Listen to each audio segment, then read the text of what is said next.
Kebakaran melanda sebuah gudang penyimpanan drum di Jalan Soekarno-Hatta, Kota Bandung, Jawa Barat. 15 unit mobil pemadam kebakaran langsung berjibaku memadamkan api.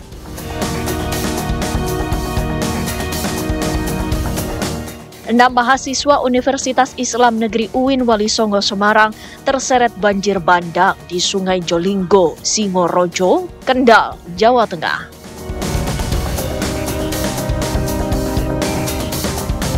Pemerintah akan menghapus tunggakan iuran BPJS agar peserta BPJS Kesehatan kembali mendapatkan hak kesehatannya dengan baik. Saksikan selengkapnya di Apa Kabar Indonesia Malam.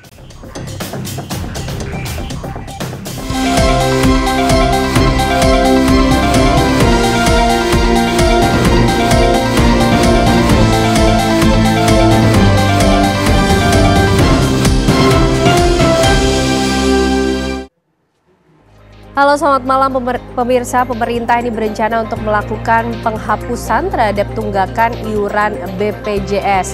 Hal ini juga diungkapkan oleh Ketua DPR Puan Maharani yang mengatakan bahwa DPR juga akan ikut membahas rencana tersebut sehingga bisa memberikan kembali hak kesehatan bagi masyarakat Indonesia yang layak. Lalu bagaimana kemudian skema yang akan dipersiapkan dalam penghapusan tunggakan iuran BPJS tersebut? Kami akan membahasnya untuk Anda di Apa Kabar Indonesia Malam. Bersama saya Ken Ana.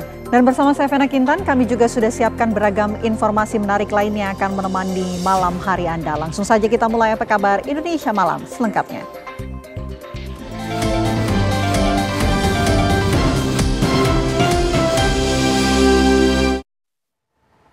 Kebakaran melanda sebuah gudang penyimpanan drum di Jalan Soekarno-Hatta, Kota Bandung, Jawa Barat, Rabu siang tadi. Api terlihat membesar begitu cepat akibat drum plastik dan bahan mudah terbakar yang ada di dalam bangunan. Petugas pemadam kebakaran yang datang ke lokasi dibantu 15 unit mobil pemadam kebakaran langsung berjibaku memadamkan api agar tidak merembet ke bangunan lain. Api diduga bermula dari ledakan korek gas yang kemudian menyulut cairan thinner dan langsung melahap seluruh bagian gudang. Meski tidak ada korban jiwa dalam peristiwa ini, namun kerugian ditaksir mencapai ratusan juta rupiah.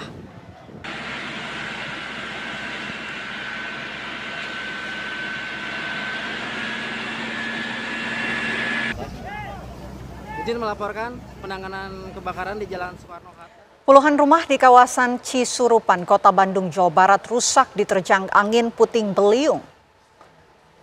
Nampak sejumlah kanopi milik warga terjatuh akibat tersapu angin kencang. Selain itu, sejumlah pohon pun tumbang akibat disapu angin puting beliung. Menurut kesaksian warga, angin kencang ini terjadi 3 hingga 4 menit. Namun dampaknya 52 bangunan rumah rusak. Meski tidak ada korban jiwa, namun warga menaksir mengalami kerugian hingga ratusan juta rupiah akibat diterjang angin puting beliung. Angin kencang yang disertai hujan ini menerjang kawasan Ujung Berung dan Cisurupan, Kota Bandung Selasa petang kemarin. Kini warga bahu-membahu membersihkan atap rumah yang rusak usai diterjang angin puting beliung.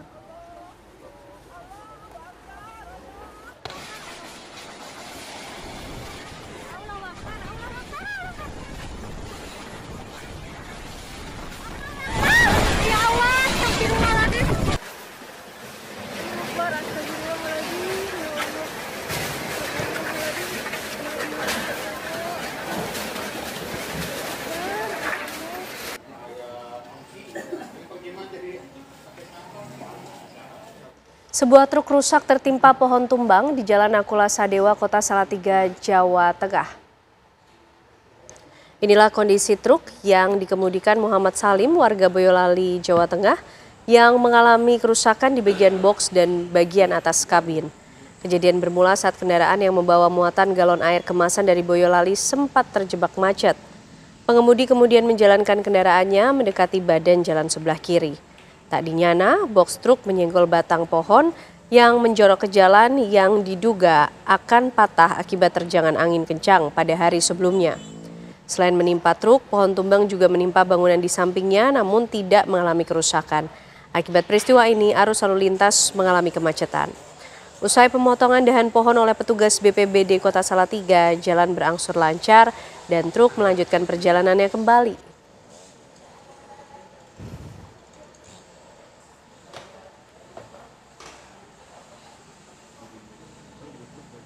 Mahkamah Kehormatan Dewan DPR RI menggelar sidang putusan dugaan pelanggaran kode etik 5 anggota Dewan Nonaktif. Kelima anggota Dewan Nonaktif tersebut yaitu Adis Kadir, Surya Utama atau Uya Kuya, Eko Hendro Purnomo atau Eko Patrio, Ahmad Sahroni, dan Nafa Urbah. Sidang Mahkamah Kehormatan Dewan DPR RI dihadiri para teradu yakni Nafa Urbah dari fraksi Partai Nasdem, Eko Hendri dari PAN, Surya Utama atau Uya Kuya dari PAN, dan Ahmad Sahroni dari fraksi Partai Nasdem. MKD DPR RI membacakan hasil dari keterangan para ahli yang dilibatkan seperti sosiolog hingga ahli digital. Hasil putusan sidang Mahkamah Kehormatan Dewan DPR RI menyatakan kelima anggota Dewan yang dinonaktif sebelumnya 2 diantaranya diaktifkan kembali yaitu Uya Kuya dan Adis Kadir. Sementara itu 3 lainnya yakni Nafa Urbah, Eko Patrio, dan Ahmad Sahroni tetap dinonaktifkan dalam jangka waktu yang berbeda. Salah satu teradu yakni Surya Utama alias Uya Kuya menghargai keputusan MKD yang objektif. Dengan putusan ini, maka para anggota DPR RI yang dinonaktifkan tidak mendapatkan hak keuangan selama masa hukuman. Amar putusan mempertimbangkan bahwa teradu telah dinonaktifkan oleh Mahkamah Partai demi menghindari terjadinya azas atau dilanggarnya azas nebis in idem, maka Mahkamah Kehormatan Dewan merujuk pada putusan Mahkamah Partai Politik yang menurut Mahkamah Kehormatan Dewan sudah sangat tepat, yaitu menonaktifkan para teradu.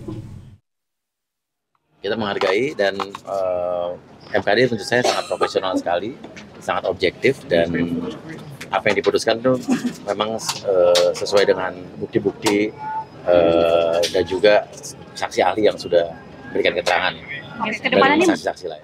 Komisi Pemberantasan Korupsi atau KPK menyegel 2 ruangan di Gedung Dinas Pekerjaan Umum dan Perumahan Rakyat Riau. 2 ruangan yang disegel adalah ruangan rapat dan ruangan kepala dinas. Setelah mengamankan 10 orang penyelenggara negara yang terkena operasi tangkap tangan Komisi Pemberantasan Korupsi, KPK langsung bergerak cepat menyegel 2 ruangan di Dinas Pekerjaan Umum dan Perumahan Rakyat Riau.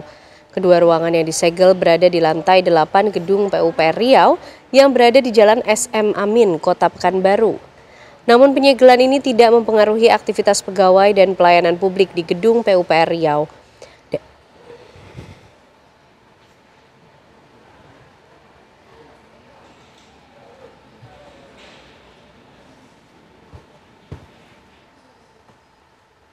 Komisi Pemberantasan Korupsi menetapkan Gubernur Riau Abdul Wahid sebagai tersangka dalam kasus dugaan pemerasan dan suap dalam penganggaran proyek infrastruktur di Dinas PUPR PKPP. KPK membongkar ada modus dengan istilah jatah preman untuk kepala daerah dengan nilai hingga 7 miliar rupiah. Selain Gubernur Riau Abdul Wahid, KPK juga menetapkan Kepala Dinas PUPR Penataan Ruang Perumahan Kawasan Permukiman dan Pertanahan M. Arif Setiawan dan tenaga ahli Gubernur Provinsi Riau Dani M. Nur Salam menjadi tersangka kasus pemerasan dan suap. Wakil Ketua KPK Johanis Tanah memaparkan M. Arif Setiawan sebagai representasi Gubernur Riau meminta fee 5% atau senilai 7 miliar. Bagi yang tidak mengikuti permintaan itu akan diancam mutasi hingga pencopotan. Johanis Tanak menyebut modus ini di kalangan Dinas PUPR Riau sebagai jatah preman. PK juga menyita uang tunai dalam bentuk rupiah, dolar Amerika, pound sterling yang jika dikonversi rupiah lebih dari 1,6 miliar.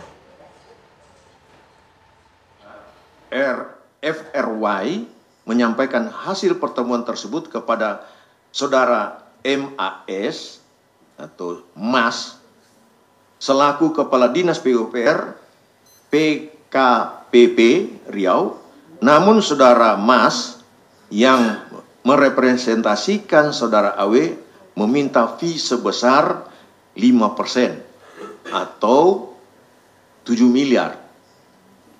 Bagi yang tidak menuruti perintah tersebut, diancam dengan pencopotan ataupun mutasi dari jabatannya. Di kalangan Dinas PUPR PKPP Riau, permintaan ini dikenal sebagai istilah jatah preman. Selanjutnya, seluruh kepala UPT wilayah Dinas PUPR PKPP beserta Sekretaris Dinas PUPR PKPP Riau melakukan pertemuan kembali dan menyepakati besaran fee untuk saudara AW sebesar 5% atau 7 miliar. Hasil pertemuan tersebut kemudian dilaporkan kepada Kepala Dinas PUPR PKPP Riau dengan menggunakan bahasa kode 7 batang. Kami ajak Anda pemirsa bergabung dengan rekan kami Jasmine Rahmadi yang sudah berada di gedung KPK Jakarta. Selamat malam Jasmine, bagaimana informasi terbaru mengenai kasus korupsi yang menjerat Gubernur Riau?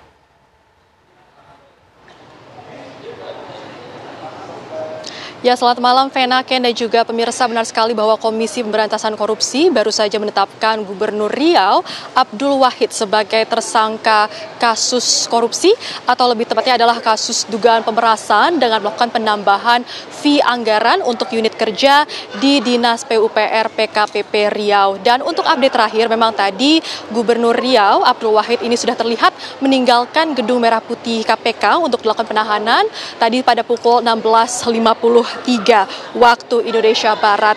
Dan dapat kami informasikan, Ken, Vena, dan juga pemirsa, bahwa selain Abdul Wahid, KPK juga menetapkan 2 tersangka lainnya. Yang pertama ini adalah Kepala Dinas PUPR PKPP Muhammad Arif Setiawan dan juga tenaga ahli Gubernur Riau Dani M. Nursalam.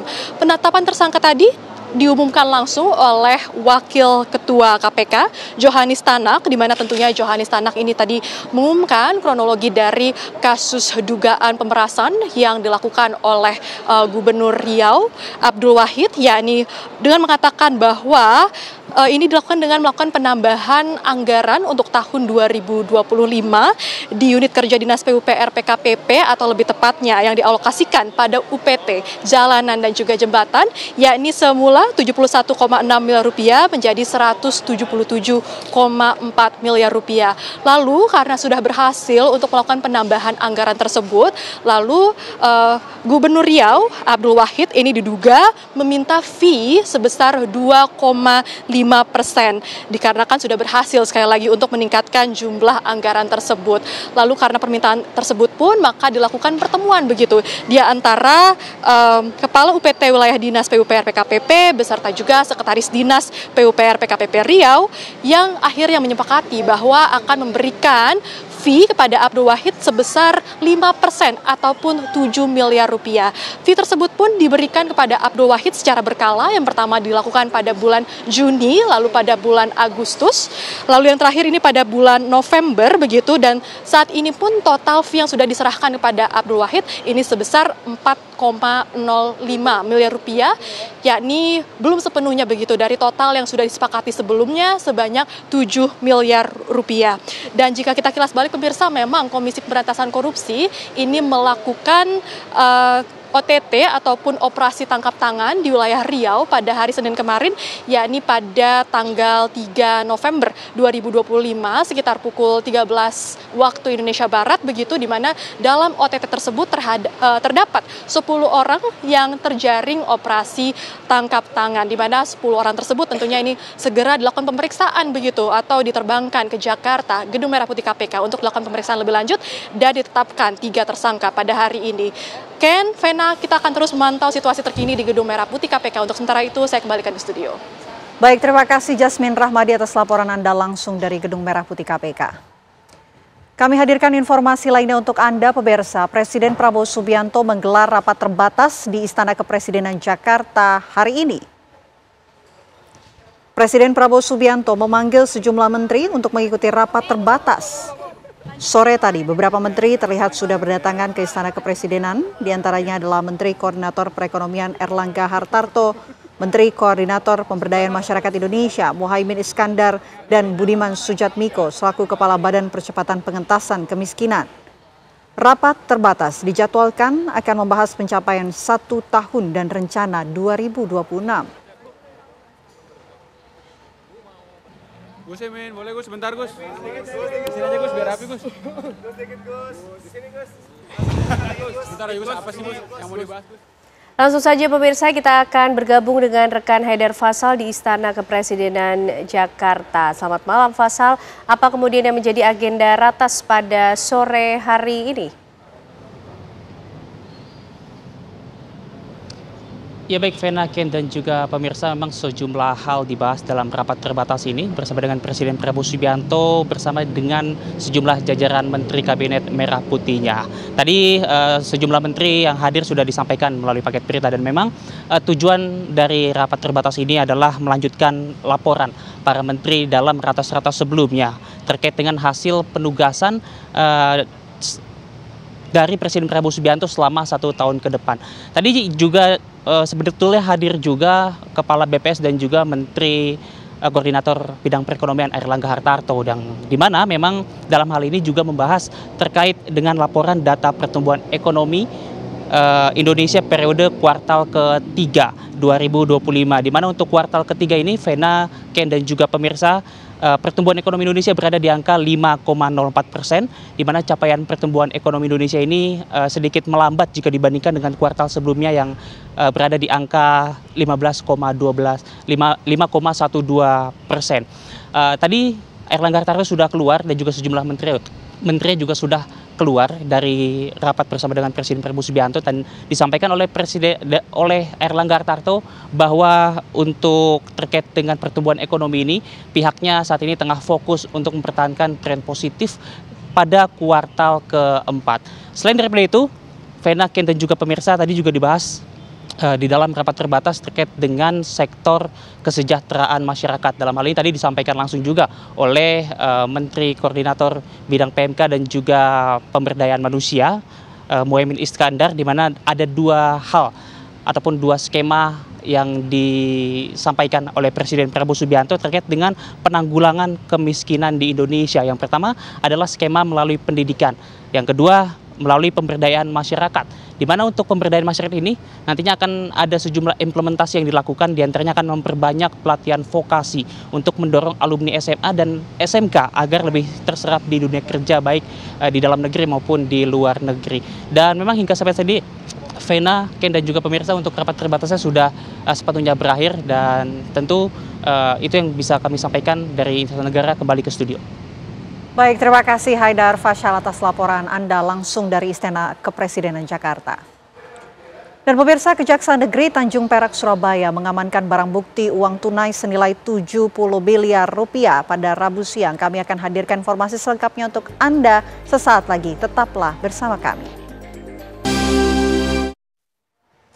Kejaksaan Negeri Tanjung Perak Surabaya mengamankan barang bukti uang tunai senilai 70 miliar rupiah Rabu siang. Uang tersebut diserahkan PT APBS terkait dugaan korupsi proyek pengerukan kolam pelabuhan di Pelindo Regional 3 dan anak usahanya. Barang bukti ini terkait dengan dugaan korupsi dalam proyek pengerukan dan pemeliharaan kolam pelabuhan Tanjung Perak yang dikerjakan Pelindo Regional 3 bersama anak usahanya PT APBS. Kasus dugaan tindak pidana korupsi senilai 196 miliar rupiah pada proyek tahun 2023-2024 ini diduga melibatkan praktik markup anggaran sehingga menimbulkan kerugian negara. Meski telah menyerahkan barang bukti, Kejaksaan Negeri Tanjung Perak Surabaya masih akan melanjutkan penyelidikan untuk mendalami dugaan adanya penyimpangan dalam proyek tersebut.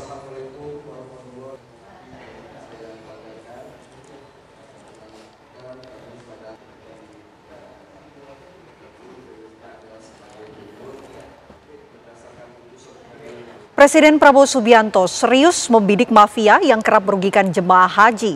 Pemerintah melakukan sejumlah langkah strategis untuk menutup celah calo ibadah haji agar ongkos haji kian murah. Ya, mulai dari menyisir anggaran yang tidak perlu hingga menentukan rumus kuota haji secara transparan. Lantas akankah pemerintah mampu memberangus gerombolan mafia haji yang selama ini seolah tidak tersentuh?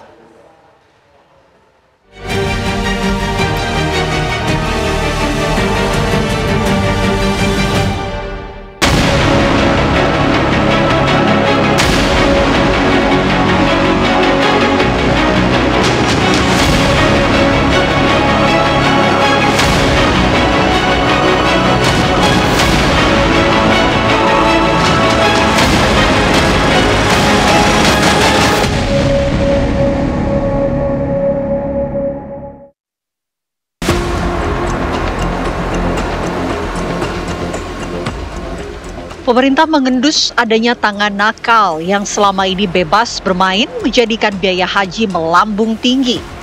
Para pemburu fulus itu dengan cara licik membuat calon jemaah haji tak berkutik mengeluarkan ongkos lebih demi bisa berangkat ke Tanah Suci. Modusnya pun beragam, mulai dari praktik jual beli kuota, menaikkan biaya akomodasi, transportasi, hingga konsumsi. Inilah yang membuat biaya kerap melonjak saat musim haji tiba. Tapi mengapa praktik ini seolah tak tersentuh? Bukan sebuah jaringan informal yang lebih terstruktur, ini lebih kepada kelompok-kelompok yang baik itu yang dari oknum-oknum yang melibatkan di Arab Saudi maupun di tanah air.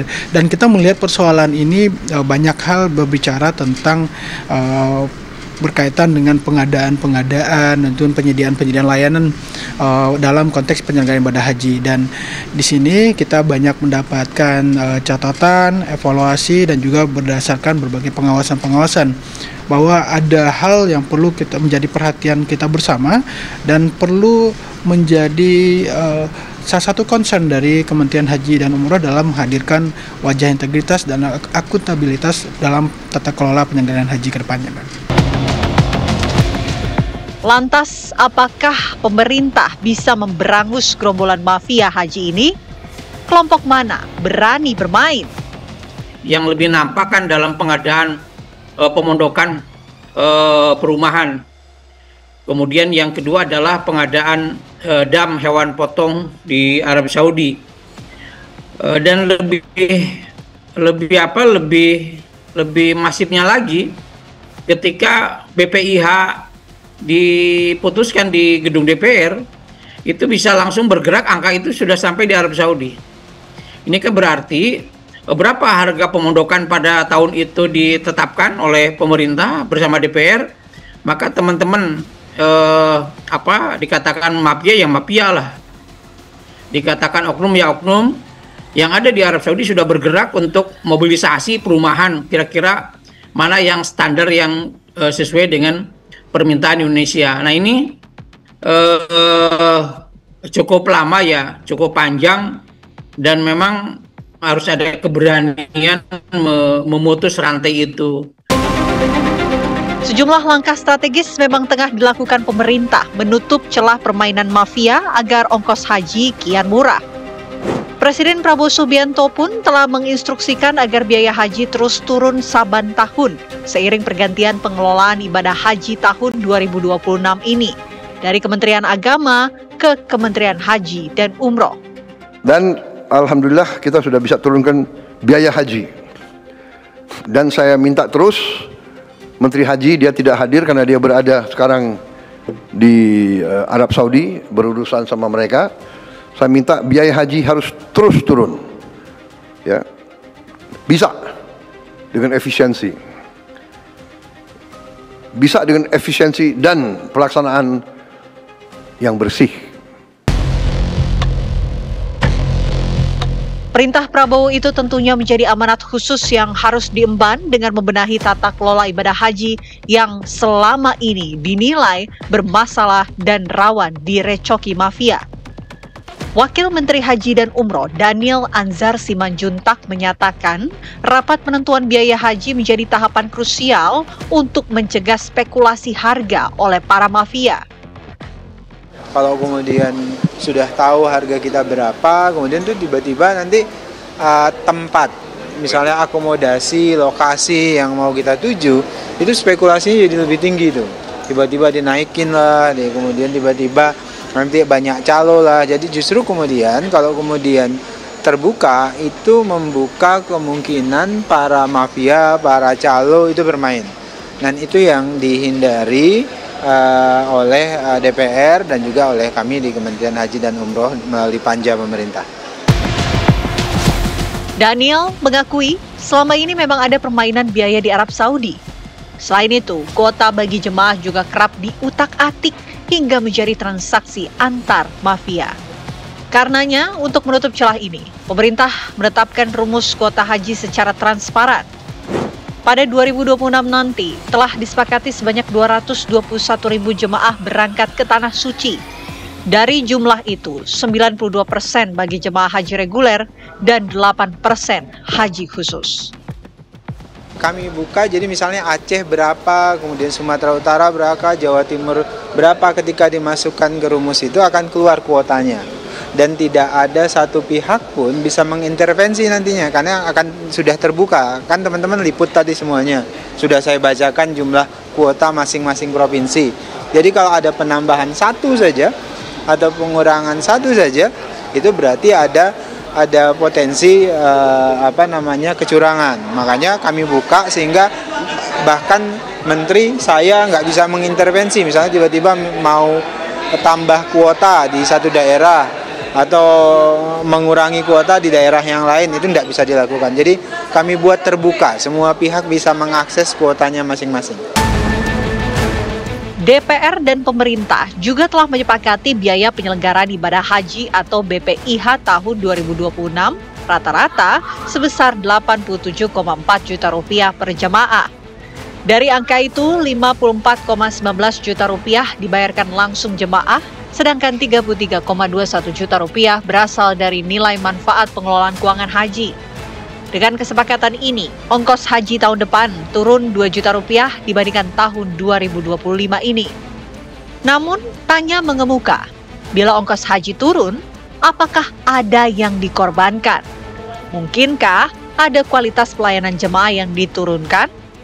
Apakah penurunan pembiayaan 2 juta lebih ini menjadi terabaikan pelayanan di tengah kurs yang semakin tinggi dibanding tahun lalu, luar biasa dibanding tahun ini. Kami bersepakat dan berkomitmen dengan pemerintah bahwa kita telah mengunci di awal pelayanan tetap terbaik bagi jemaah, baik pemondokan, baik konsumsi, transportasi berupa pesawat, kemudian jamaah yang akan terus-menerus berputar di tengah ibadah di haram. Pengelolaan ibadah haji di Indonesia menyimpan sejarah kelam, permainan mafia, dan sejumlah kasus korupsi yang menjerat penyelenggara negara. Publik berharap di bawah kementerian baru, maka perbaikan sistem pengelolaan haji yang profesional dan transparan bisa terwujud.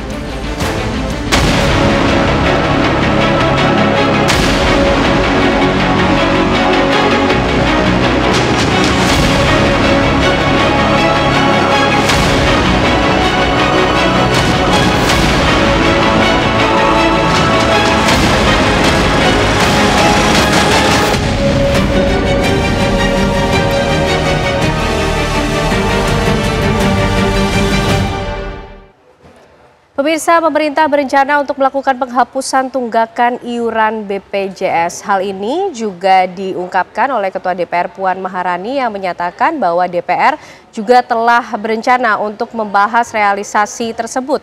Bagaimana kemudian skema yang akan digunakan? Kami akan hadirkan pembahasannya untuk Anda di Apa Kabar Indonesia Malam usai jeda.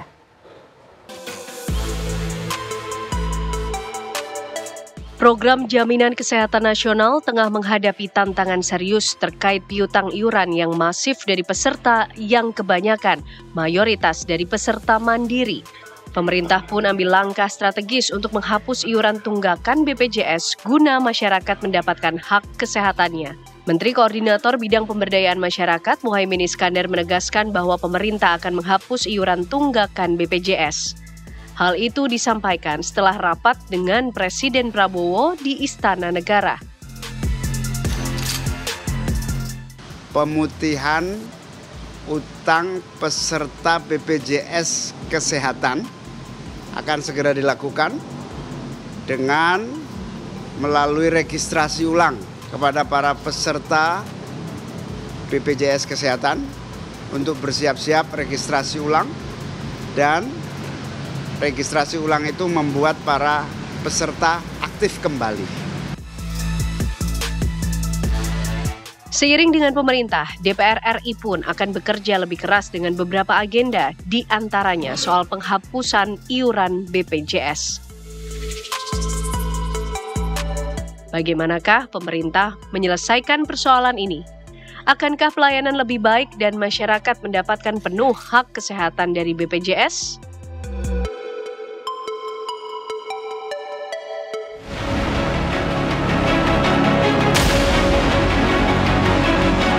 Pemutihan utang peserta BPJS Kesehatan akan segera dilakukan dengan melalui registrasi ulang pada para peserta BPJS Kesehatan.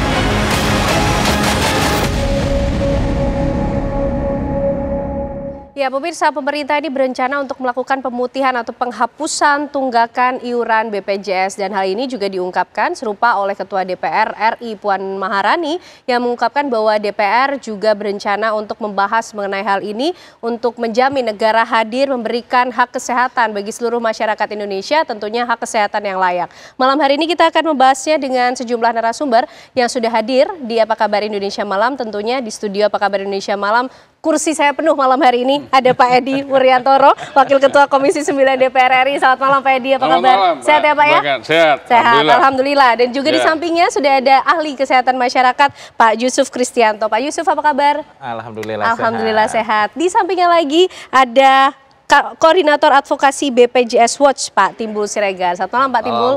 Ya, dan Yusuf, kita nanti Edi, dan nanti kita juga masih menunggu bagaimana nanti Ketua Dewan Jaminan Sosial Nasional 2010 hingga 2015 Pak Kazali Situmorang akan bergabung. Tapi Pak Edi, Ketua DPR ini sudah mengkopi mengenai hal ini, bahkan memasukkan sebagai salah satu pembahasan prioritas, begitu?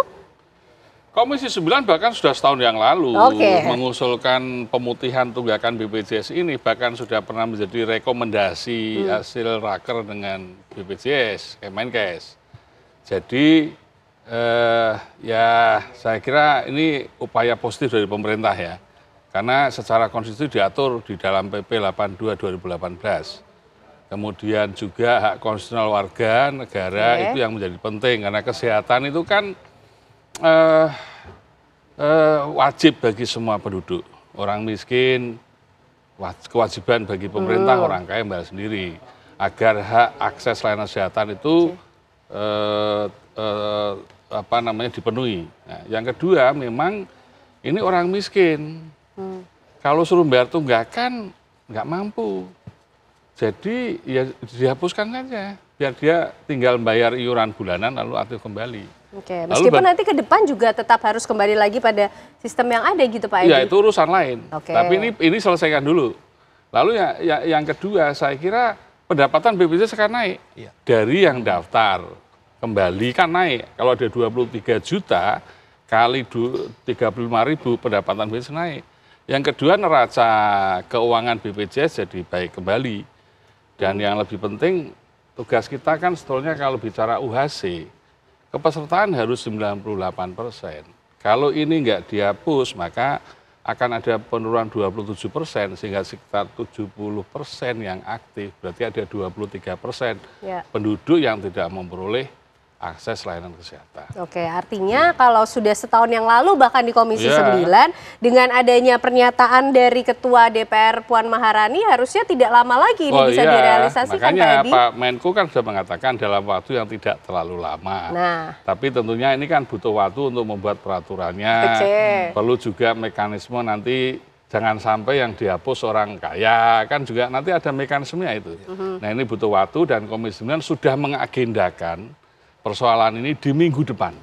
Jadi kami undang seluruh stakeholder mitra untuk bagaimana sih teknis tentang penghapusan tunggakan biaya. Oke, baik. Minggu depan sudah dijadwalkan. Nah, kalau Pak Timbul dari BPJS Watch menyikapi atau merespon mengenai rencana pemerintah ini, Pak, memang sudah seharusnya ini dilakukan, begitu? Ya, jadi kami sangat menyambut baik dan tadi harusnya mensegerakan. Karena tadi disebutkan juga oleh Pak Edi bahwa ini kan hak konstitusional. Pasal 28H ayat 3, seluruh warga berhak atas jaminan sosial. Nah, mereka selama ini tidak dapat karena tersandra dengan tunggakan. Yang mereka mau bayar bulanan, tunggakannya harus bayar dulu. Nah, tapi karena ada tunggakan jadi nggak dapat layanan. Nah, itu tadi disebut banyak. Itu ada sekitar 15 juta untuk peserta mandiri. Nah, ada juga sebenarnya 40 juta yang peserta PBI yang tidak dibayarkan iurannya lagi oleh pemerintah. Jadi sebenarnya tadi disebutkan kalau dibilang sekarang 98%, itu realnya nggak segitu. Oke, Jadi realnya masih seperti banyak apa? yang memang belum dapat layanan karena tidak mampu membayar dan yang kedua tidak dibayarkan oleh pemerintah. Nah, kalau kami sih melihat begini, memang menunggak itu ada dua alasan. Satu, ability to pay-nya tidak ada, itu yang kelas 3 tuh, kelas mandiri. Dan yang kedua, willingness to pay-nya nggak ada. Itu kelas 2 dan kelas 1. Ability dan willingness ya. Jadi kalau yang kelas 1, kelas 2 nih menjadi peserta, ada pelayanan yang nggak baik gitu ya di Vaskes misalnya. Dia bilang gini, udahlah besok saya nggak mau bayar lagi. Karena merasa mungkin tidak sesuai dengan standar yang diharapkan. Nah, jadi tentunya sekarang kan pemerintah masih menggagas untuk yang ability to pay, ya, yang memang benar-benar tidak mempunyai kemampuan untuk membayar tunggakan. Nah, demikian juga yang willingness to pay nih harus juga disuruh untuk bergotong royong bagaimana tunggakannya juga harus dibayar. Nah, jadi kalau menurut saya sih nanti mungkin dikaji ya oleh pemerintah, nanti akan ditetapkan dalam Perpres ya, peraturan presiden. Tentunya kita dorong bagaimana orang-orang yang willingness to pay-nya rendah ini juga dikasih stimulus. Misalnya dikasih diskon 50%, sehingga kan 24 bulan kan dibayar terakhir ya, 24 bulan terakhir. Nah, 12 bulan di diskon, 12 bulan dibayar supaya menambah pendapatan iuran. Nah, mereka juga bergotong royong lagi. Nah, jadi tentunya semoga nih jangan tanggung gitu. Nah, tapi kan secara umum kami mendorong mengapresiasi kebijakan ini. Nah, tentunya juga kita berharap nanti ke depannya juga ya harus bagaimana seluruh rakyat berdisiplin membayar iuran. Jangan sampai ini tunggakan dihapus, diputihkan, nunggak lagi. Nah, itu juga kan ada caranya. Pak Yusuf, kesehatan sebagai hak yang dijamin oleh konstitusi, tapi bagaimana dengan kebijakan dari pemerintah ini? Kebijakan yang patut diapresiasi, skemanya harus seperti apa Pak Yusuf? Ya, jadi ini kan dampaknya positif dan negatif ya. Kalau kita bahas dulu yang positif nih. Positif pertama citra dulu. Citra BPJS itu jadi naik. Karena merasa, wah sekarang dikasih dispensation. Tapi di satu sisi juga pelayanan harus bagus. Jangan sampai nanti orang berbondong-bondong bayar nih, utangnya udah nggak ada kan. Jadi bayar tapi nanti pelayanannya berkurang. Karena jumlahnya banyak. Tadi ngomongin soal ability to pay. Kalau saya nambahin lagi kemampuan bayar dan keinginan bayar, tambah lagi service quality. Nah, jangan sampai nanti karena jumlah berbondong-bondong orang masuk ke BPJS dan sehingga datang ke Vaskes itu berbondong-bondong juga, maka terjadi penurunan kualitas. Itu jangan sampai seperti itu.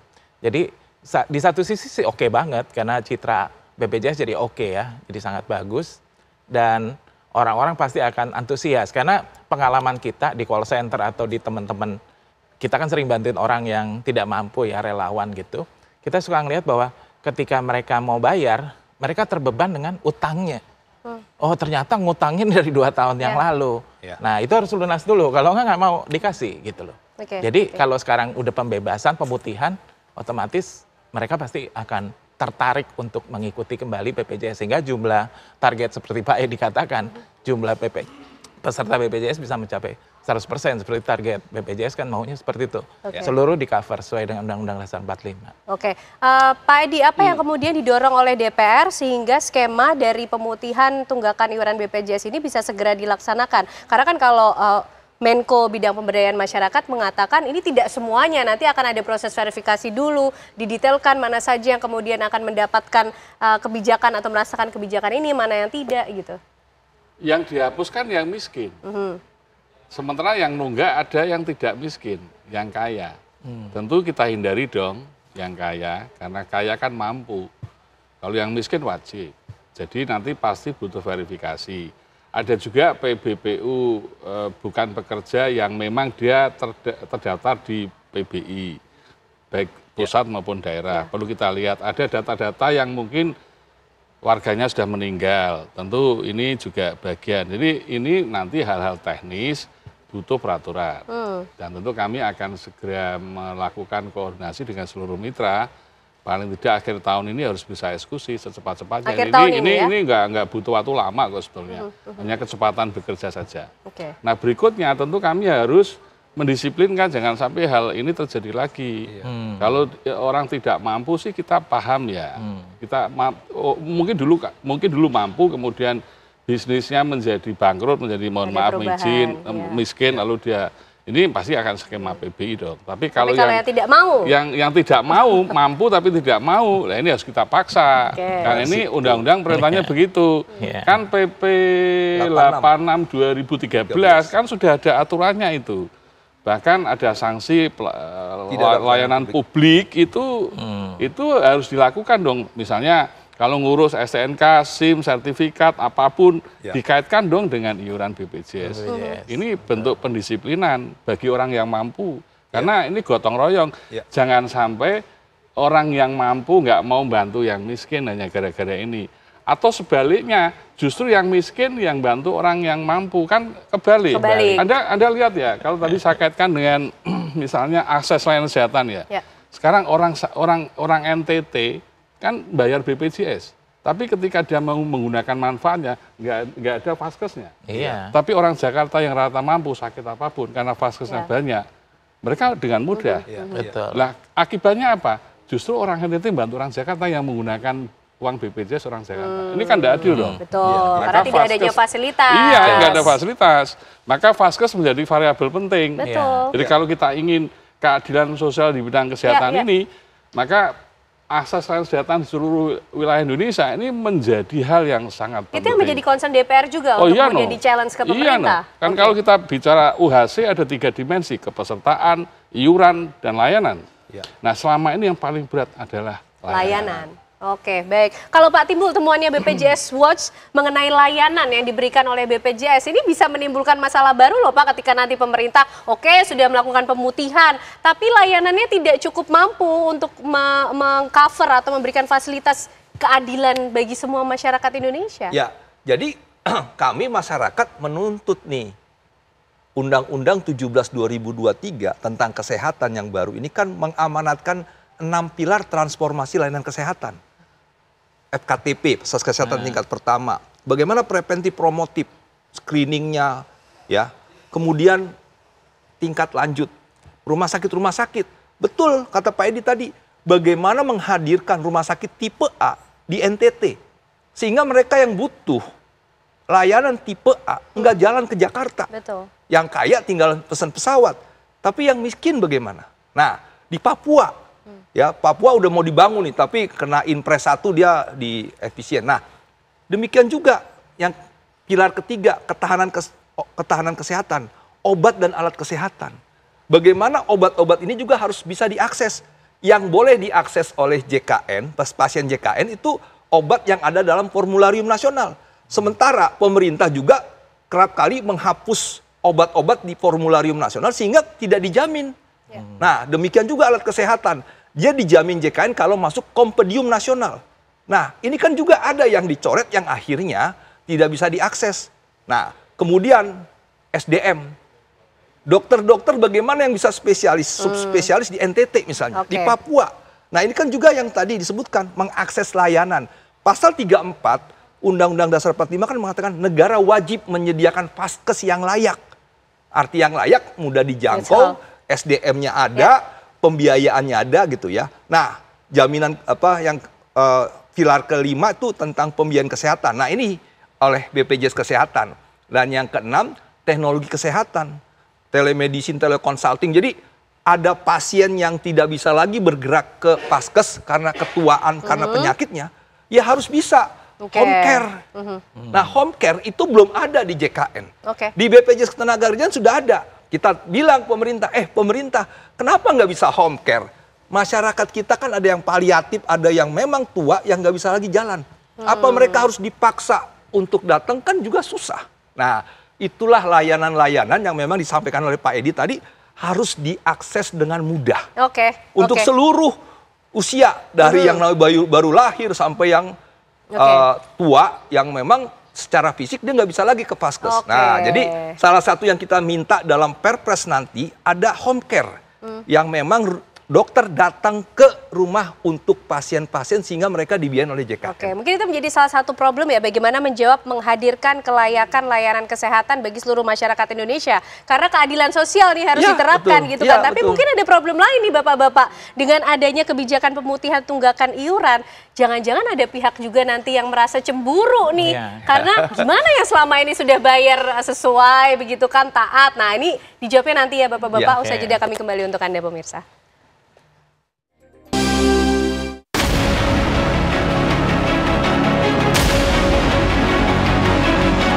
Pemutihan utang serta BPJS Kesehatan segera dilakukan dengan melalui registrasi ulang pada para peserta BPJS Kesehatan.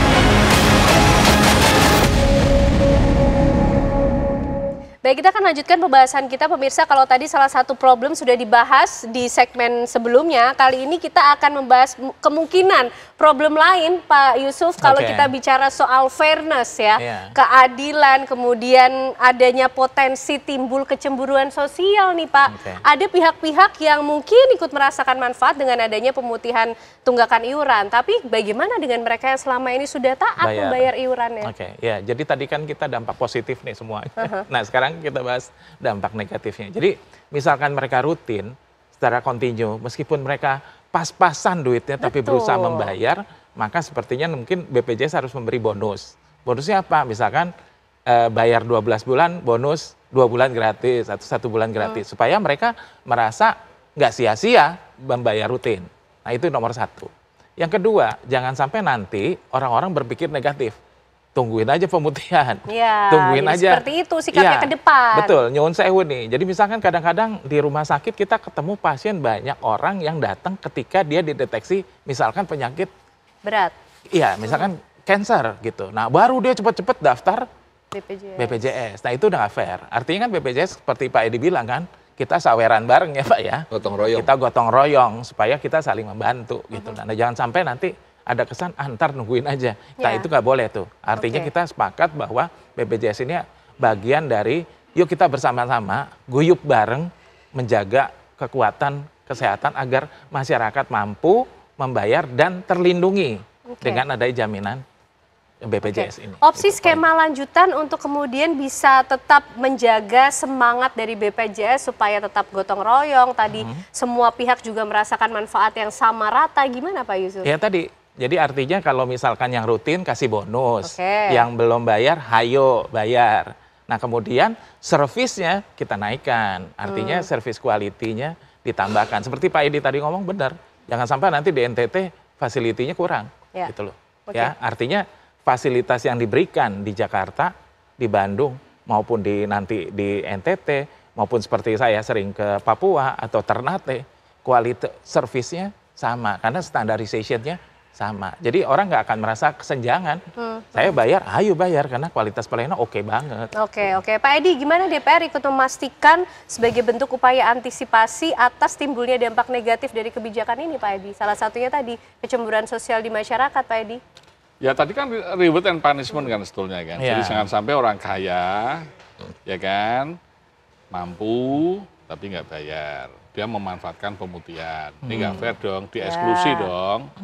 Orang yang rajin bayar, tapi sebenarnya ya bukan miskin tapi memaksakan lah ya. Ini dikasih reward, itu bagian dari apa namanya upaya.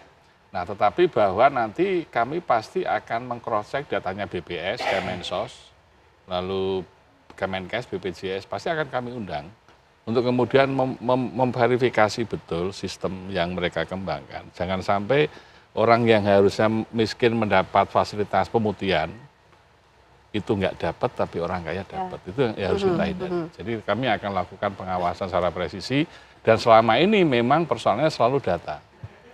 Data yang dimiliki oleh BPS atau data DTSen itu selalu di lapangan pasti ditemukan. Ini harusnya miskin dapat, kok enggak, ini harusnya kaya kok malah dapat, itu selalu ada. Data inklusi eksklusi pasti ada itu. Nah tentu ini menjadi seluruh mitra yang terkait dengan JKN ini harus tupoksinya betul-betul dikuati, karena setiap data yang salah itu bantuan pemerintah atau kebijakan kita menjadi tidak tepat. Oke. Ini yang selalu harus kita hindari. Oke, Pak Timbul, sepakat dengan adanya skema reward and punishment yang mungkin juga bisa dilakukan untuk ikut mengawal jalannya kebijakan ini? Ya, memang tentunya prinsipnya kan gotong royong ya. Jadi begini, kenapa tunggakan ini besar ya? Kita juga harus melihat sejarahnya. Ketika COVID 2020, ekonomi kan terhantam. Betul. Mandiri kan bekerja dulu baru dapat ya, kecuali penerima upah ya. Nah, ini kan peserta mandiri nih. Ketika mereka menghadapi krisis ekonomi karena Covid, lahirlah Perpres 64 2020. Perpres 64 2020 itu kan menaikkan iuran yang kelas 1 80.000 ke 150.000, kelas 2 51.000 ke 100.000, kelas 3 23.000 ke 35.000, 42.000 tapi disubsidi 7.000. Mereka nggak punya daya beli, iurannya dinaikkan besar-besaran. Itulah awal muasal mereka menjadi penunggak yang menyandra terus selama 5 tahun ini. Nah, maksud saya begini, betul ada kemampuan yang ada masyarakat yang tidak mampu, kalaupun dikasih penghapusan, ya saya berharap sih nggak ada yang diiriin gitu loh. Karena memang konteksnya adalah mereka ini dalam kondisi yang tidak tepat pada saat itu. Nah, bukan mereka tapi yang oleh mau sebab itu begitu begini, ya Pak ya. Jadi memang tentunya kita sih berharap bahwa masyarakat pun yang sekarang rajin membayar, juga kan perspektifnya bukan begini, saya bayar, saya dibebani. Enggak, saya membayar karena ada saudara saya, ada teman saya, ada tetangga saya yang lagi cuci darah, yang kena jantung, yang kena... Artinya justru dia membayar, itu kan bagian dari semangat membantu. Jadi yang harus diubah perspektifnya dulu. Iya, perspektifnya. Jadi kepada seluruh rakyat Indonesia, ketika membayar, Anda jangan berpikir ini ngebebanin saya. Anda sehat itu dalam dulu udah sehat.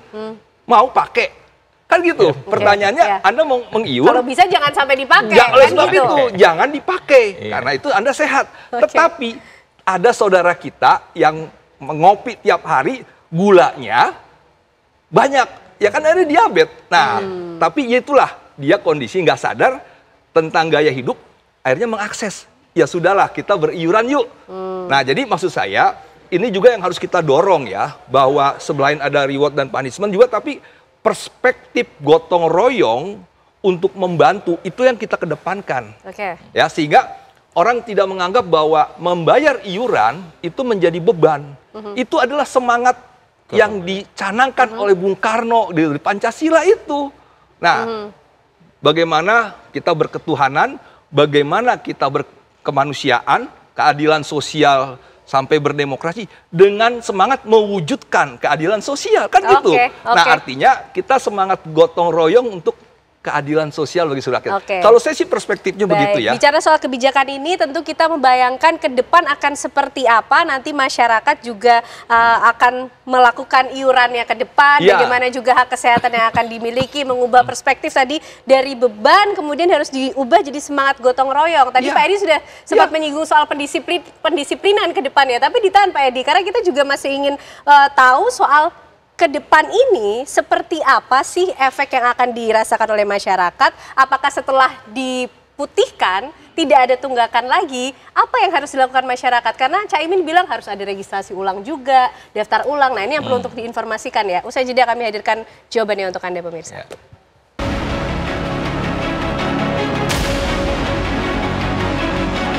Pemutihan utang serta BPJS Kesehatan segera dilakukan dengan melalui registrasi ulang pada para peserta BPJS Kesehatan.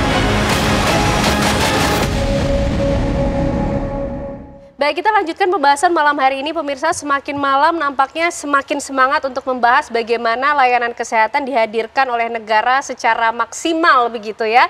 Tapi Pak Edi, kenyataannya di lapangan ini cukup banyak nih Pak suara-suara masyarakat yang kemudian mempertanyakan soal layanan BPJS Kesehatan. Mungkin ada yang mereka punya ability to pay, tapi kemudian willingness to pay-nya hilang karena di lapangan Pak ketika menggunakan BPJS harus kemudian berhadapan dengan antrian yang begitu panjang, pelayanan yang tidak segera atau bertele-tele, dengan alasan birokrasi yang begitu luar biasa. Gimana Pak Edi? Ya memang ada kendali biaya, ada kendali mutu. Biaya pembiayaan kan oke nih, penghapusan ini biaya nih. Tapi yang lebih penting adalah kendali mutu layanan. Nah orang sering menyalahkan BPJS soal mutu ini. Padahal mutu ini kewajibannya direktur rumah sakit kan. Kementerian Kesehatan kan tidak mungkin BPJS mengatur mutu layanan. Karena itu mutu jadi ranahnya sudah berbeda gitu. Sudah berbeda. Artinya tanggung jawab mutu layanan itu kepada semua direktur rumah sakit dan itu di bawah regulasi Kementerian Kesehatan. Nah, ini menjadi PR-nya untuk memperbaiki layanan kesehatan di seluruh Indonesia harus mencapai standar yang ditetapkan. Karena itu sebetulnya sudah diatur. Layanan kesehatan yang bekerja sama dengan BPJS adalah yang sudah terakreditasi. Kalau terakreditasi itu kan jaminan mutu kan, atau stempel quality lah. Kalau Anda sudah akreditasi paripurna berarti layananmu bagus.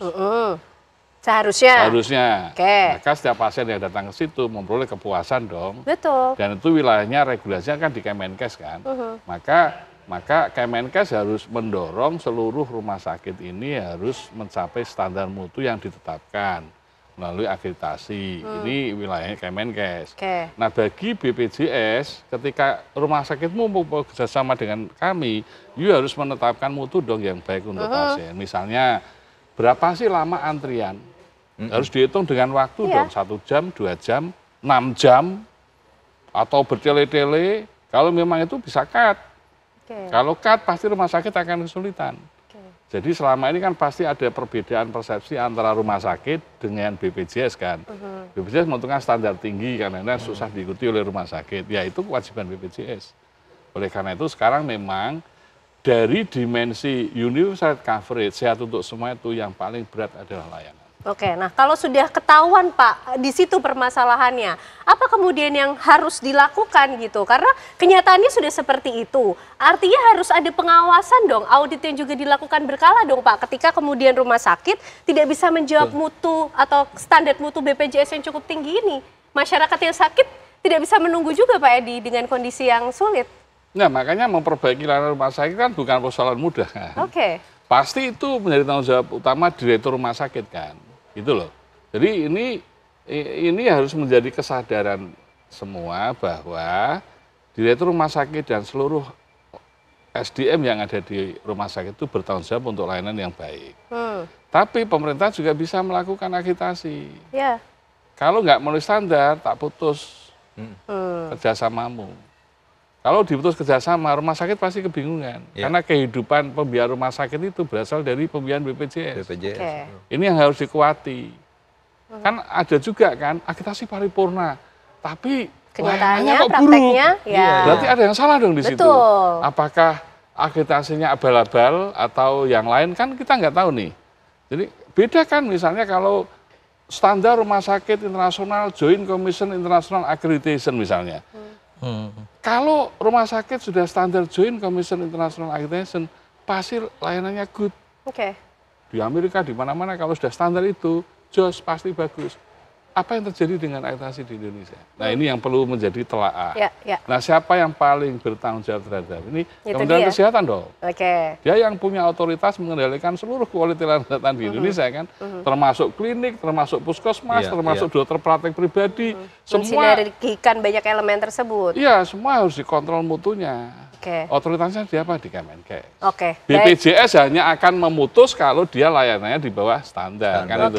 Pak Yusuf, bagaimana kemudian menjelaskan penilaian atau mungkin stigma yang sudah cukup sering ada di tengah masyarakat kalau pakai BPJS ketakutannya pelayanannya jauh di bawah standar, jauh berbeda dengan apa yang disampaikan Pak Edi tadi seharusnya begitu. Ya, jadi kalau saya harus ada standarisasi BPJS atau tidak BPJS itu harus sama. Karena kalau saya sebagai seorang dosen, banyak penelitian, tesis dan disertasi yang menyatakan kalau pasien yang bayar sendiri, pelayanan lebih bagus begitu. Temuannya begitu ya Pak di lapangannya? Begitu BPJS, kualitinya akan berkurang. Nah itu yang tidak boleh, artinya dimanapun dia mendapatkan pelayanan harus sama.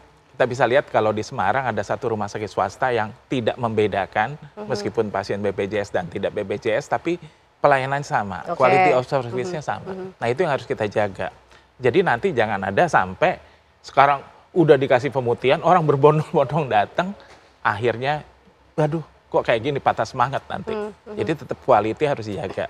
Dan memang kalau saya juga asesor rumah sakit, akreditasi rumah sakit, memang kita punya standarisasi dalam kita mengevaluasi rumah sakit. Dan ketika dia lulus akreditasi, kita tetap melakukan evaluasi kembali. Mereview kembali apakah standarisasinya bagus atau enggak. Cuma memang balik lagi itu memang harus punya direktur dan jajarannya punya hati nurani. Jadi jangan sampai gini, begitu akreditasi semua alat lengkap. Ternyata minjem gitu. Hanya temporary saja karena untuk menjawab standar akreditasi. Betul, jangan sampai seperti itu. Artinya standarisasi itu quality service-nya harus tetap terjaga. Jadi kapanpun kita ngecek itu kualitinya sama. Dan tidak ada perbedaan bermakna antara peserta BPJS atau peserta yang bayar sendiri. Itu harus tidak boleh ada kendala seperti itu. Pak Timbul mengharapkan hati nurani dari fasilitas kesehatan, rumah sakit, direktur, dan semua jajaran di struktur ketika kemudian juga melihat masyarakat Indonesia ini real terjadi, Pak. Bahkan harus antri untuk mengambil antrian, meninggalkan sandal ataupun dokumen untuk mengantri. Gimana Pak Timbul? Ya. Jadi ini sekarang tahun ke-12 ya, sejak 1 Januari 2014. Program JKN tahun ini tahun ke-12. Artinya ada peningkatan, iya. Tapi masih ada masalah, iya. Nah, tentunya program JKN ini tidak bisa selesai oleh BPJS Kesehatan sendiri. Maka lahirlah Inpres 1 tahun 2022. Ada 30 kementerian lembaga yang diinstruksikan oleh Presiden untuk meningkatkan optimalisasi JKN. Nah, sekarang betul ada rumah sakit yang melakukan fraud. Bagaimana pengawasan di tingkat vertikal, rumah sakit vertikal, rumah sakit daerah. Nah, tentunya ini yang memang harus ada kemauan dari kementerian lembaga yang diinstruksikan oleh instruksi Presiden nomor 1 tahun 2022 untuk menjalankan apa yang diinstruksikan. Nah, kami sih berharap Presiden Pak Prabowo juga mengevaluasi Inpres ini. Mana kementerian lembaga yang nggak serius menjalankan instruksi itu. Nah, artinya kita berharap ada sinergitas di ekosistem JKN ini. Nah, misalnya nanti ada persoalan, ya, yang banyak tuh kan obat. Ada sering bertanya, Pak Timbul betul nggak 3 hari harus pulang? Tidak ada regulasi yang mengatakan dirawat 3 hari. Nggak ada. Selagi belum sembuh, belum layak pulang secara medis, nggak boleh pulang. Tapi kan faktanya ada pasien yang nggak sadar disuruh pulang. Kan logika kemanusiaannya nggak ada gitu ya. Tapi itu fakta ada.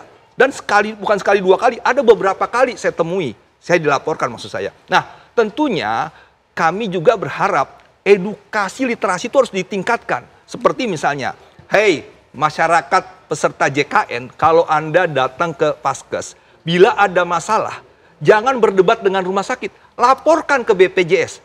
Karena di semua rumah sakit yang bermitra dengan BPJS Kesehatan, ada BPJS 1. Laporkan ke BPJS 1, biar BPJS 1 yang ngobrol sama rumah sakit. Misalnya, seperti tadi pagi juga, ada obat yang nggak dikasih. Saya bilang, udah nggak usah debat sama rumah sakit. Lapor ke saya lapor ke BPJS. Dia akhirnya telepon lagi, WA lagi gitu ya. Pak sudah dapat obatnya. Artinya saya nggak perlu berdebat dengan rumah sakit. Biarlah BPJS 1 yang ditempatkan di semua rumah sakit yang bekerja sama untuk meminta hak atas obat. Demikian juga kalau belum layak secara medis pulang, nggak usah berdebat, lapor aja. Nah, yang sekarang kita minta adalah BPJS Kesehatan perkuat BPJS 1. Supaya bisa diakses dengan mudah oleh pasien JKN, sehingga pasien JKN yang mengalami masalah bisa mendapatkan solusi. Nah, lapornya kemana Pak BPJS 1. Ada nomor atau hotline yang mungkin bisa diakses oleh masyarakat? Ada, biasanya. Nah, sekarang kan persoalannya gini, memang secara personalia, satu PIC itu melingkupi beberapa rumah sakit, BPJS 1-nya, sehingga dia pergi ke sana, Nah, kita sih berharap nih, bagaimana di 2026 ada peningkatan anggaran juga untuk memperkuat BPJS 1. Sehingga satu rumah sakit itu satu PIC minimal. Ya, kalau Cipto memang kan luas banyak gitu ya, itu juga lebih dong. Nah, artinya jangan satu orang melingkupi beberapa rumah sakit. Karena dia ke sana, di sini kosong. Datang di sini nggak ketemu sama PIC BPJS 1-nya. Nah, ini yang memang harus diperkuat. Dan tentunya perkuatan itu dimulai dari anggaran. Pak Timbul, mungkin gini, supaya masyarakat juga tahu untuk sama-sama meningkatkan bagaimana partisipasi masyarakat untuk melaporkan bila ada fraud atau temuan-temuan di lapangan itu, BPJS 1 ini apa? Bagaimana masyarakat juga bisa mengakses BPJS 1 sehingga bisa menyampaikan laporannya ketika ditemukan pelanggaran seperti itu? Ya, BPJS 1 singkatnya BPJS siap membantu. Nah, itu ada di setiap rumah sakit yang bermitra dengan BPJS. Jadi misalnya rumah sakit A kerjasama, pasti ada BPJS 1. Nah, tadi karena memang kondisi personalianya nggak banyak, sehingga satu orang melingkupi beberapa rumah sakit, tapi biasanya dia meninggalkan nomor telepon. Ya, nah ini artinya di rumah sakit tersebut. Di rumah sakit tersebut. Nah, ini artinya kita harus edukasi terus. Edukasi, literasikan tentang JKN ini, supaya ketika mereka ada masalah, kemana larinya? Itu ya, misalnya yang sering banyak terjadi juga, datang merasa gawat darurat, tapi rumah sakit bilang, nggak gawat darurat, pulang. Nah, itu kejadian tuh di Gresik, di Batam, akhirnya meninggal. Nah, kalau memang misalnya dalam kondisi dia gawat darurat, ternyata tidak disebut tidak gawat darurat, dia bisa menghubungi BPJS, dan kami berharap BPJS juga bisa memastikan bahwa pasien ini memang gawat darurat. Kalau memang tidak gawat darurat, solusinya apa? Nah, jangan pulang, suruhlah ke Paskes tingkat 1 yang memang 24 jam supaya dia mendapatkan akses layanan medis. Yang terjadi kan karena tidak tahu, disebut gawat darurat bukan kata rumah sakit, dia pulang. Tidak dapat layanan medis. Nah, oleh sebab itu proseduralnya kalau memang dia nggak gawat darurat dan kondisinya sakit, langsung ke rumah sakit, ke Paskes tingkat 1. Nah, itu kan langsung dilayani ya. Nah, jadi tentunya memang tadi selain dengan persoalan yang muncul ini, edukasi, literasi itu harus diperkuat terus. Hak dan kewajiban bahwa obat dijamin. Kalau nggak dikasih, ya bagaimana? Ya lapor gitu. Oke. Kalau urusannya sudah sehat, ini selalu bicaranya penuh semangat gitu ya. Tapi terima kasih Bapak-Bapak untuk pembahasan malam hari ini. Kita tunggu bagaimana nanti kebijakan ini bisa dilaksanakan dengan skema yang baik, karena kembali lagi hak kesehatan dijamin oleh konstitusi. Dan masyarakat mulai malam ini semakin sadar, literasi juga, ada nomor BPJS 1 yang bisa digunakan untuk melaporkan jika terjadi hambatan atau pelanggaran mengenai layanan kesehatan di lapangan. Begitu ya? Terima kasih Bapak-Bapak semuanya, luar biasa. Sehat selalu semuanya. Usai jeda pemirsa, kami masih akan menghadirkan sejumlah informasi lain untuk Anda. Anda kembali menyaksikan Apa Kabar Indonesia Malam. Pemirsa, nasib naas dialami 2 remaja di Kabupaten Bogor, Jawa Barat. Mereka ditemukan meninggal dunia, diduga akibat tersambar petir. 2 remaja asal desa Buanajaya, Kecamatan Tanjung Sari, Kabupaten Bogor, diduga tersambar petir saat hendak memancing di area persawahan. Kedua remaja tersebut masih berusia 17 tahun dan berstatus sebagai pelajar SMK di wilayah Tanjung Sari. Sebelum ditemukan meninggal dunia, keduanya dikabarkan tengah berteduh di sebuah gubuk saat hendak menuju Kali Cimapak untuk memancing ikan. Saat itu, kawasan setempat memang tengah diguyur hujan deras disertai petir. Keduanya sempat dilarikan ke Puskesmas Tanjung Sari, namun nyawanya tidak tertolong dan dinyatakan meninggal dunia.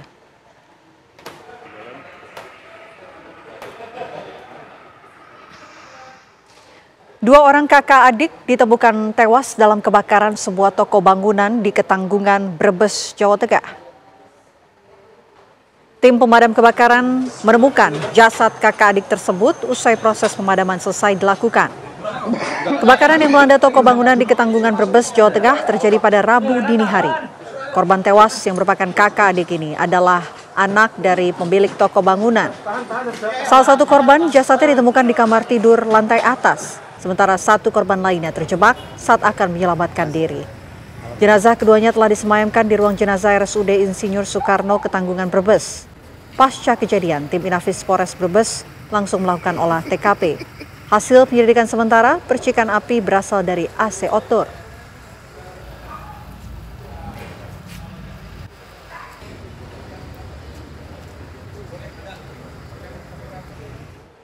Enam mahasiswa Universitas Islam Negeri Wali Songo Semarang yang tengah melaksanakan KKN terseret banjir bandang di Sungai Jolinggo, Singorojo, Kendal, Jawa Tengah.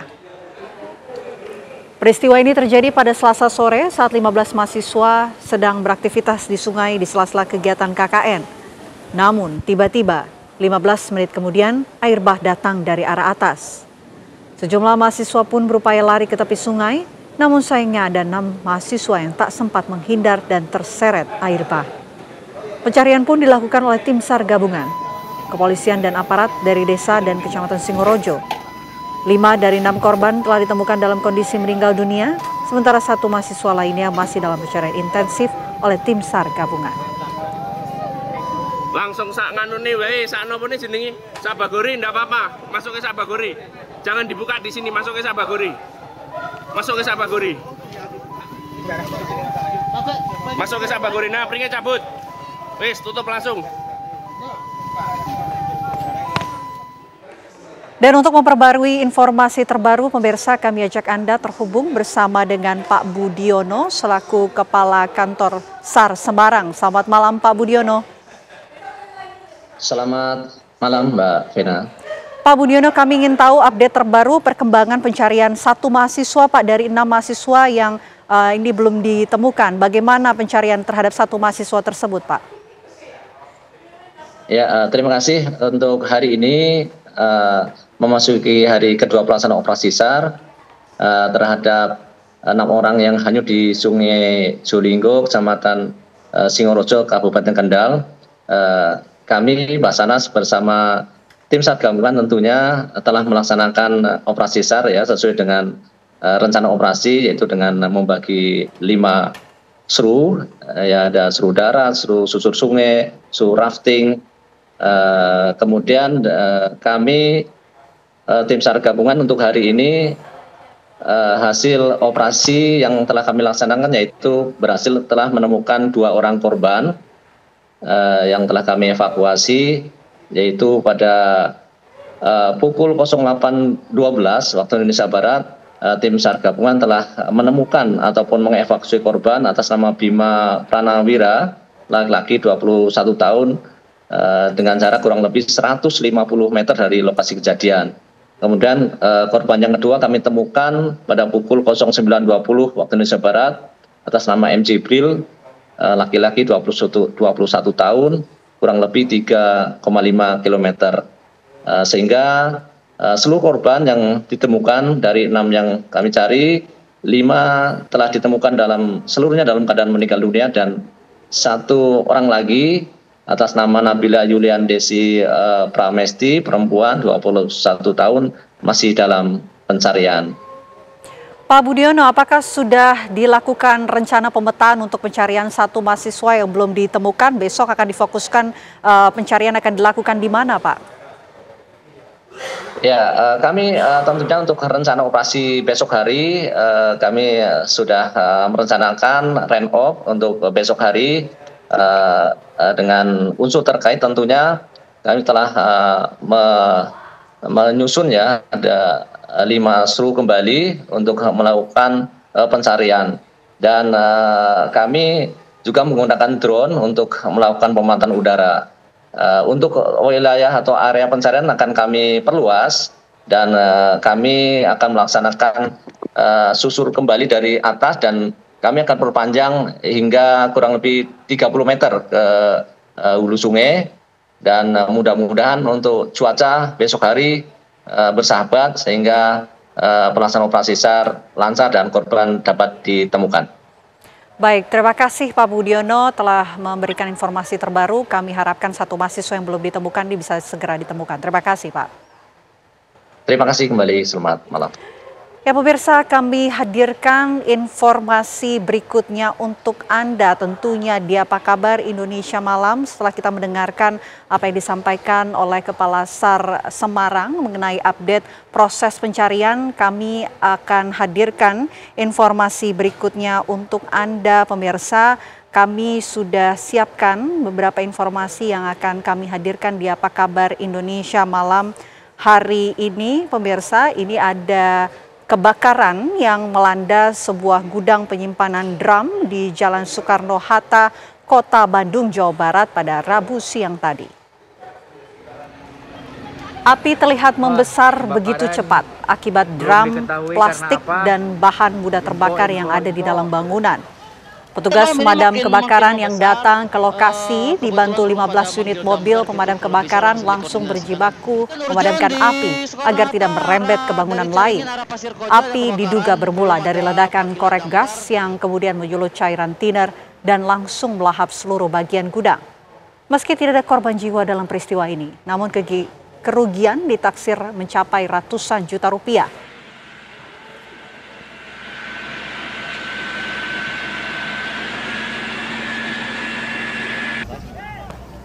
Izin melaporkan penanganan kebakaran di Jalan Soekarno-Hatta, Kelurahan Belokan Ciparai. Puluhan rumah di kawasan Cisurupan, Kota Bandung, Jawa Barat rusak diterjang angin puting beliung. Nampak sejumlah kanopi milik warga terjatuh akibat tersapu angin kencang. Selain itu, sejumlah pohon pun tumbang akibat disapu angin puting beliung. Menurut kesaksian warga, angin kencang ini terjadi 3 hingga 4 menit, namun dampaknya 52 bangunan rumah rusak. Meski tidak ada korban jiwa, namun warga menaksir mengalami kerugian hingga ratusan juta rupiah akibat diterjang angin puting beliung. Angin kencang yang disertai hujan ini menerjang kawasan Ujung Berung dan Cisurupan, Kota Bandung Selasa petang kemarin. Kini warga bahu-membahu membersihkan atap rumah yang rusak usai diterjang angin puting beliung.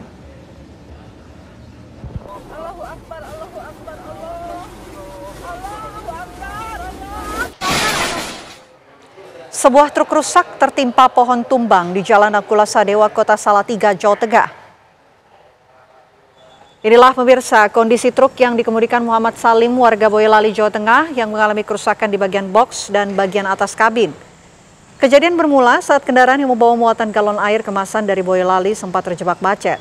Pengemudi kemudian menjalankan kendaraannya mendekati badan jalan sebelah kiri. Tadinya, box truk menyenggol batang pohon yang menjorok ke jalan yang diduga akan patah akibat terjangan angin kencang hari sebelumnya. Selain menimpa truk, pohon tumbang juga menimpa bangunan di sampingnya namun tidak mengalami kerusakan. Akibat peristiwa ini, arus lalu lintas mengalami kemacetan. Usai pemotongan dahan pohon oleh petugas BPBD Kota Salatiga, jalan berangsur lancar dan truk melanjutkan perjalanannya kembali.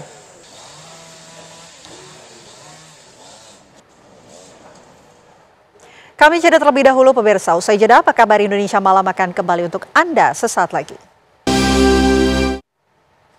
Presiden ke-7 Joko Widodo ikut melepas pemberangkatan jenazah Pakubuwono ke-13 di Loji Gandrung atau Rumah Dinas Wali Kota Solo. Tepat pukul 10 pagi, Presiden ke-7 Joko Widodo tiba di Loji Gandrung Rumah Dinas Wali Kota Solo. Kedatangan Jokowi langsung disambut Wali Kota Solo Respati Ardi dan pejabat lainnya. Jokowi langsung masuk ke Loji Gandrung. Setelah iring-iringan kereta kuda pembawa jenazah Raja Keraton Surakarta Pakubuwono ke-13 tiba di Loji Gandrung, Jokowi dan Wali Kota Solo langsung ikut menyaksikan prosesi pemindahan peti jenazah dari kereta kuda ke mobil jenazah.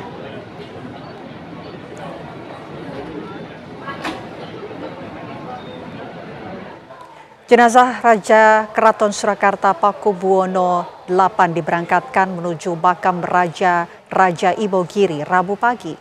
Pemberangkatan jenazah diawali dengan kirap menuju Loji Gandrung menggunakan kereta khusus Rata Pralaya. Upacara pemberangkatan jenazah Pakubuwono 13 yang merupakan Raja Keraton Surakarta diawali dengan doa dan tahlil.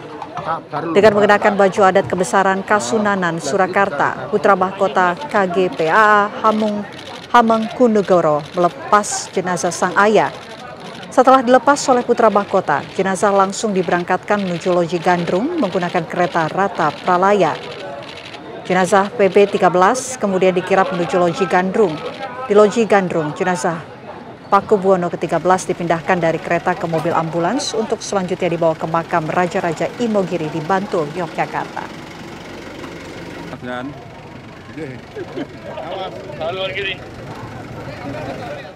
Kita ke informasi lainnya pemirsa, sebuah rekaman gambar yang viral memperlihatkan aksi wisatawan asal Jerman yang terlibat cekcok dengan petugas SPBU di Kabupaten Bone, Sulawesi Selatan. Wisatawan itu marah karena ditolak mengisi BBM untuk kendaraan bermotornya. Sebuah rekaman gambar amatir viral di media sosial memperlihatkan seorang wisatawan asing asal Jerman terlibat adu mulut dengan petugas SPBU di Kabupaten Bone, Sulawesi Selatan. Peristiwa tersebut terjadi Sabtu 1 November lalu di SPBU Desa Labuaja, Kecamatan Kaupada. Warga Jerman tersebut datang dengan mengendarai mobilnya ke SPBU untuk mengisi solar, namun petugas pengisi BBM menolak mengisi penuh tangki bahan bakar dari mobil WNA tersebut. Petugas SPBU hanya menyanggupi pengisian solar sebanyak 45 liter karena warga Jerman itu tidak memiliki barcode My Pertamina sebagai syarat pembelian BBM bersubsidi. Hal itu memicu kemarahan wisatawan tersebut. Diketahui warga negara asing asal Jerman ini tengah berlibur bersama istrinya keliling Indonesia menggunakan mobil van, di mana setelah dilakukan pengecekan dokumen visa yang digunakan merupakan visa kunjungan yang sudah diperpanjang. Pihak imigrasi memastikan bahwa insiden di SPBU Bone murni kesalahpahaman karena kendala bahasa.